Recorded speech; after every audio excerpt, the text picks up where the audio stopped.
I've heard many great speeches on leadership, but this special talk, given by Major C A Bach, an officer back in 1917, 1919 during World War I, that gave this message to a new class of promoting officers.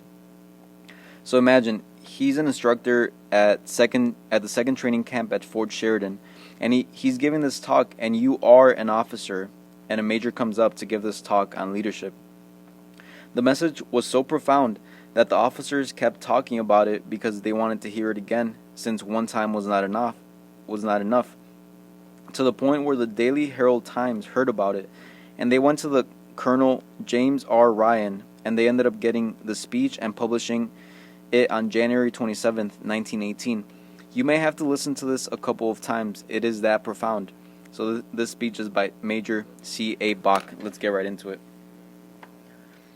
In a short time, each of you men will control the lives of a certain number of other men. You will have in your charge loyal but untrained citizens who look for you for instruction and guidance. Your word will be their law. Your most casual remark will be remembered. Your mannerisms will be aped.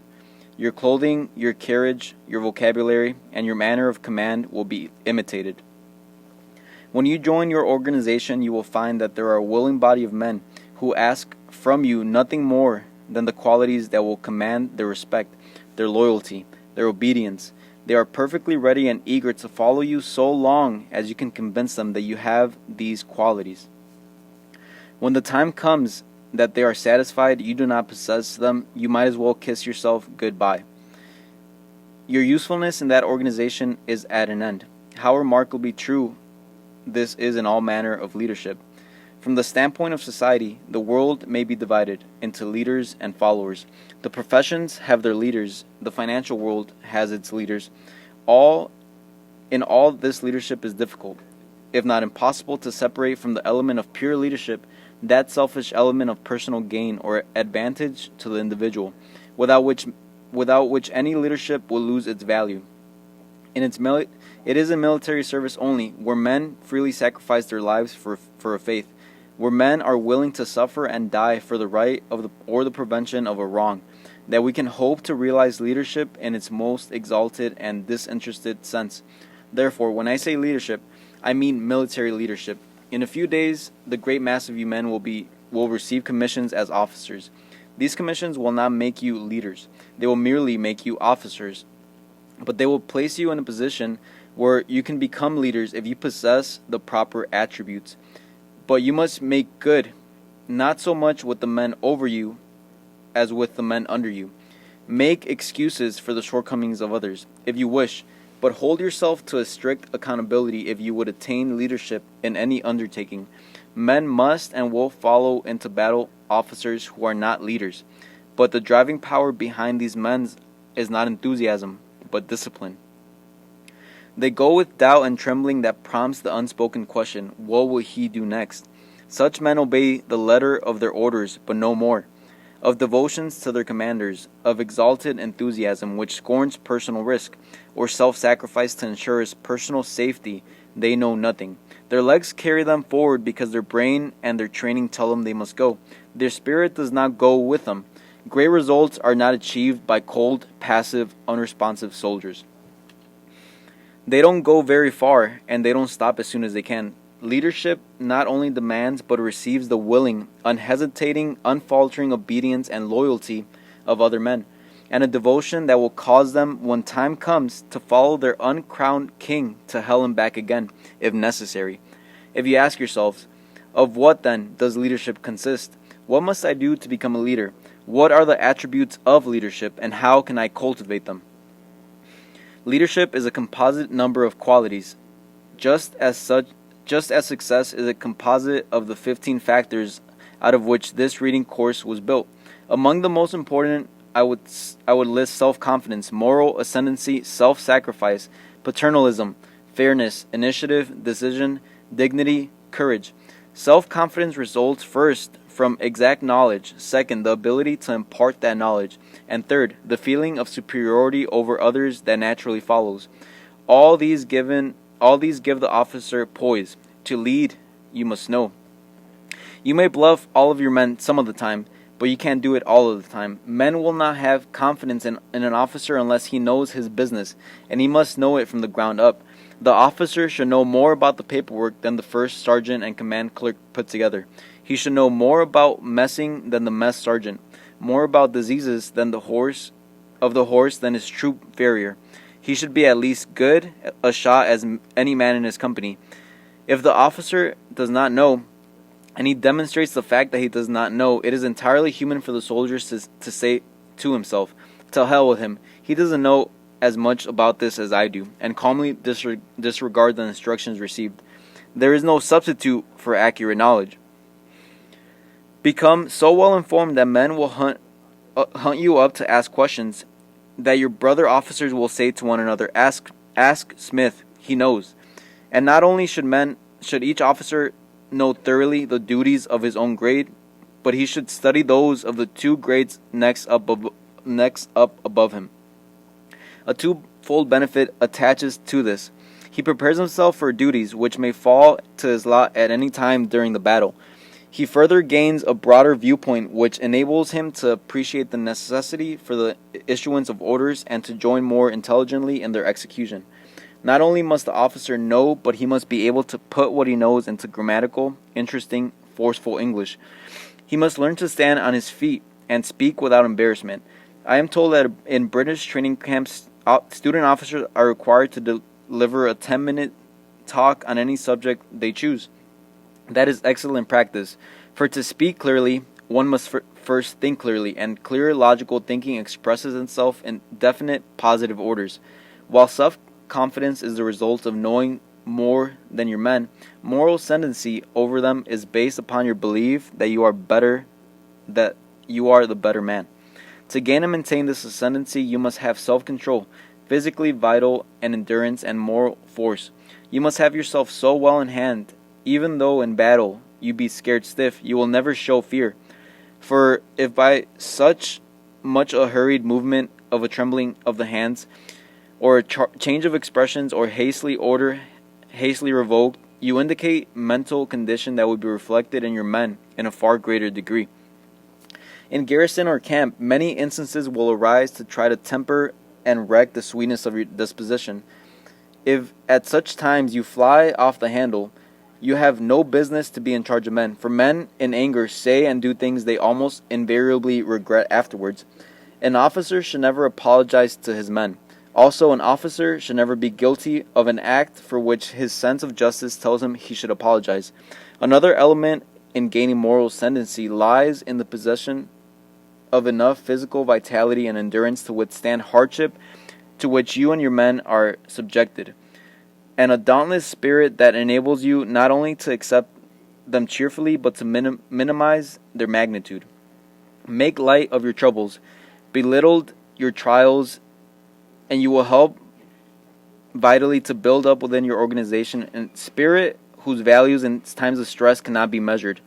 Moral force is the third element in gaining moral ascendancy. To exert moral force, you must live clean. You must have sufficient brain power to see the right and the will to do right. Be an example to your men.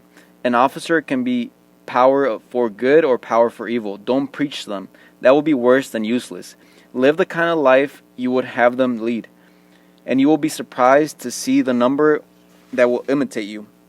A loud-mouthed, profane captain who is careless in his professional appearance will have a loud-mouthed, profane, dirty company. Remember what I tell you. Your company will be the reflection of yourself.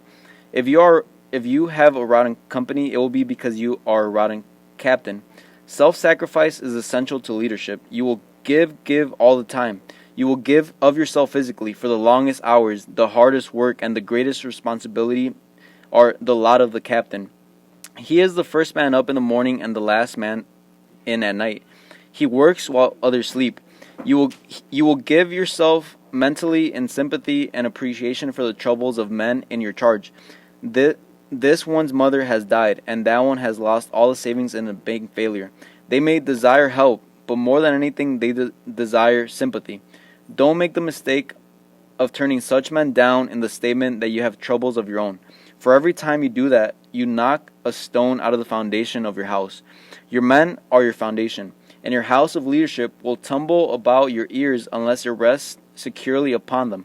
Finally, you will give your own slender financial resources. You will frequently spend your own money to conserve the health and well-being of your men, or to assist them when in trouble. Generally, you get your money back. Very frequently, you must charge it off profit and loss. Even so, it is worth the cost. When I say that paternalism is essential to leadership, I use the term in its better sense. I do not refer to that form of paternalism which robs men of initiative, self-reliance, and self-respect. I refer to the paternalism that manifests itself in a watchful care for the comfort and welfare of those in your charge. Soldiers are much like children. You must see that they have shelter, food, and clothing, and the best that your utmost efforts can provide. You must see that they have food to eat before you think of your own, that they have each as good of a bed as can be provided before you consider where you will sleep. You must be far more solicitous of their comfort than your own. You must look after their health. You must conserve their strength by not demanding needless exertion or useless labor. And by doing all these things, you are breathing life into what would be otherwise a mere machine. You are creating a soul in your organization that will make the mass respond to you as though they were one man. And in that spirit, no accurate thinker will judge another person by that which that person's enemies say about him. And when your organization has the spirit, you will wake up some morning and discover that the tables have been turned. That instead of you consistently looking out for them, they have, without even a hint from you, taken up the task of looking out for you. You will find that a detail is there to see that your tent, if you have one, is promptly pitched, and that the most cleanest bedding is brought to your tent, that for some mysterious source 2 eggs have been added to your supper when no one else has any, that an extra man is helping your men give your horse super grooming, that your wishes are anticipated, that every man is Johnny on the spot. And then you have arrived. You cannot treat all men alike. The punishment that would be dismayed by one man with a shrug off the shoulders is a mental anguish for another. A company commander who, for a given offense, has a standard punishment that applies to all his is either too indolent or too stupid to study the personality of his men. In his case, justice is certainly blind. Study your men as carefully as a surgeon studies a difficult case, and when you are sure of your diagnosis, apply the remedy. And remember that you apply the remedy to effect a cure, not merely to see the victim squirm. It may be necessary to cut deep, but when you are satisfied as to your diagnosis, don't be diverted from the purpose by any false sympathy for the patient. Hand in hand with fairness in awarding punishment walks fairness in giving credit. Everybody hates a human hog. When one of your men has accomplished an especially creditable piece of work, see that he gets his proper reward. Turn heaven and earth upside down to get it for him. Don't try to take it away from him and hog it for yourself. You may do this and get away with it, but you have lost the respect and loyalty of your men. Sooner or later, your brother officers will hear of it and shun it like a leper. In war, there is glory enough for all. Give the man under you his due. The man who always takes and never gives is not a leader. He is a parasite. There is another kind of fairness that which will prevent an officer from abusing the privilege of his rank. When you exact respect from soldiers, be sure you treat them with equal respect. Build up their manhood and self-respect. Don't try to put it down. For an officer to be overbearing and insulting in the treatment of enlisted men is the act of a coward. He ties the man to a tree with the ropes of discipline and then strikes him in the face, full well that the man cannot strike back. Consideration, courtesy, and respect from officers towards enlisted men are not incompatible with discipline. They are parts of our discipline. Without initiative and decision, no man can expect to lead. In maneuvers, you will frequently see when an emergency arises, men calmly give instant orders which later on analysis prove to be, if not exactly the right thing, very nearly the right thing to have done. You will see other men in emergencies badly rattled. Their brains refuse to work, and they give hastily orders. Revoke it, give another, revoke that. In short, show every indication of being in a blue funk. Regarding the first man, you may say, That man is a genius. He hadn't had time to reason this thing out. He acts intuitively. Forget it. Genius is merely the capacity for taking infinite pains. The man who was ready is the man who has prepared himself. He has studied beforehand the possible situations that might arise. He has made tentative plans covering such situations. When he is confronted by the emergency, he is ready to meet it. He must have sufficient mental alertness to appreciate the problem that confronts him and the power to quick reasoning to determine what changes are necessary in his already formulated plan. He must also have the decision to order the execution and stick to his orders. Any reasonable order in an emergency is better than no order. The situation is there. Meet it. It is better to do something and do the wrong thing than to hesitate, hunt around for the right thing to do, and wind up doing nothing at all. And having decided on the line of action, stick to it. Don't vacillate. Men have no confidence in an officer who doesn't know his own mind. Occasionally, you will be called upon to meet a situation which no reasonable human being could anticipate. If you have prepared yourself to meet other emergencies which you can anticipate, the mental training you have thereby gained will enable you to act promptly and with calmness. You must frequently act without orders from higher authority. Time will not permit you to wait for them. Here again enters the importance of studying work of officers above you.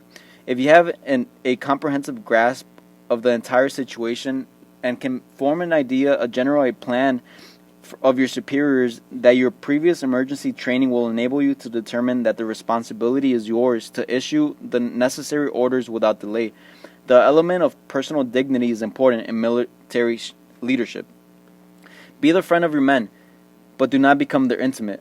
Men should stand in awe of you, not fear. If your men presume to be familiar, it is your fault. It is not theirs. Your actions have encouraged them to do so, and above all things, don't cheapen yourself by courting their friendship or courting their favor. They will despise you for it. If you are worthy of their loyalty and respect and devotion, they will surely give all these without asking. If you are not, nothing that you can do will win them. It is exceedingly difficult for an officer to be dignified while wearing a dirty, spotted uniform and a 3 days stubble of whiskers on his face. Such a man lacks self-respect, and self-respect is an essential of dignity. There may be occasions when your work entails dirty clothes and unshaved face. Your men all look that way. At such times, there are ample reasons for your appearance. In fact, it would be a mistake to look clean. They would think that you were not doing your share. But as soon as this unusual occasion has presented, set an example for personal neatness. And then I would mention courage. Moral courage you need as well as mental courage. The kind of moral courage which enables you to adhere without faltering to the determined course of action which your judgment has indicated is the one best suited to secure the desired results.